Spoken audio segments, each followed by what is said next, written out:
These latest headlines from ABC15 are sponsored by Lerner and Rowe Injury Attorneys. One call, that's all. I'm Christelle Bell with your top stories from ABC15 Arizona.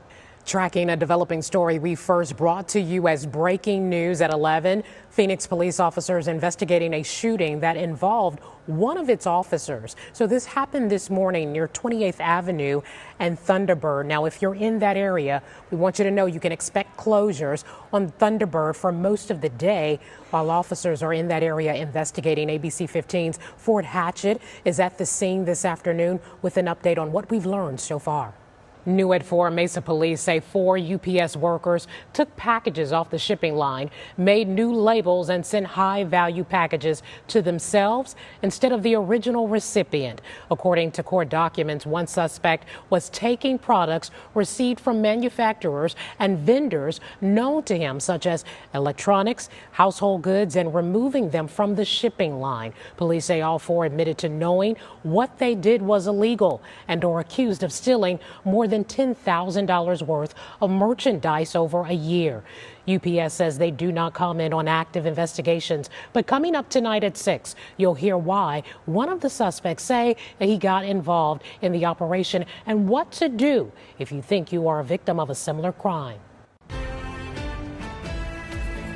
An update on 2 fires burning around Arizona, the Horton Fire in the Tonto National Forest and the Soap Fire west of Black Canyon City.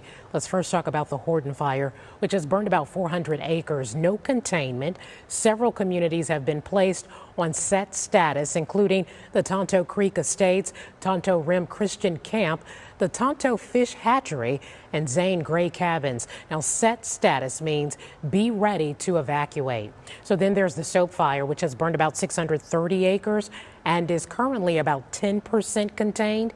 It's in the area with limited access, and officials are now warning you may see smoke in the area.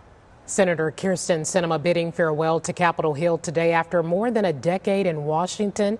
Elected as a Democrat, she left the party to become an independent in 2022 after having one of the more conservative voting records among Democrats, including standing against the Dems in her support of the filibuster. Well, today, while speaking on the Senate floor, Sinema called for unity while also praising her colleagues. Over the past 6 years, I've had the honor of serving with lawmakers on both sides of the aisle who chose to do the hard work and who took the time to build relationships and build that consensus. Together, we accomplished real results for the constituents we serve across this great country. Coming up tonight on ABC 15 at 6, we'll take a closer look at the legacy she leaves behind, from successes to criticism, and then what's next for Sinema. Today, ABC 15 following up on a problem we've been covering for years. Arizonans getting priced out of good homes and apartments as valley evictions reach record levels. A community group in Mesa telling us they're hoping more development in the area will soften the crisis, but likely not next year. The Mesa Can program run by a New Leaf telling us while they do provide rental and utility assistance, they're only able to serve about 1,200 people a year. There's simply just not enough funding and resources to go around for the thousands that need help in Maricopa County alone. Mesa Can offers other services to put families on track, like financial coaching and job support services.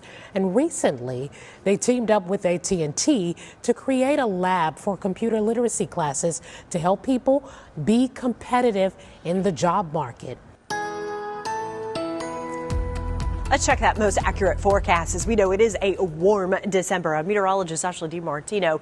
December going down possibly as one of the warmest on record, if you can believe it. Right now, we're sitting at 62.5. That number could be adjusted ever so slightly as we start to ease into the end of the month, but we will be watching it. We know it was a record-setting day on Wednesday in the valley. For Thursday, looking to be the same, as many spots here in the valley are going to be at 80 degrees, and with downtown Phoenix at 81, that would set a new record. The previous record was 79, set back in 1917. 57 tomorrow for Flagstaff, 74 Sedona, 69 expected for Globe, 70 74 for Bullhead City, and 77 expected for Quartzsite. So the extended forecast keeps us dry. We're going to bring in a little bit of some clouds, but keep those temperatures in the 80s for you on Friday. Again, could be another record-setting day, even as we head into our Saturday as well, but a steady cool down. 72 the high by Christmas.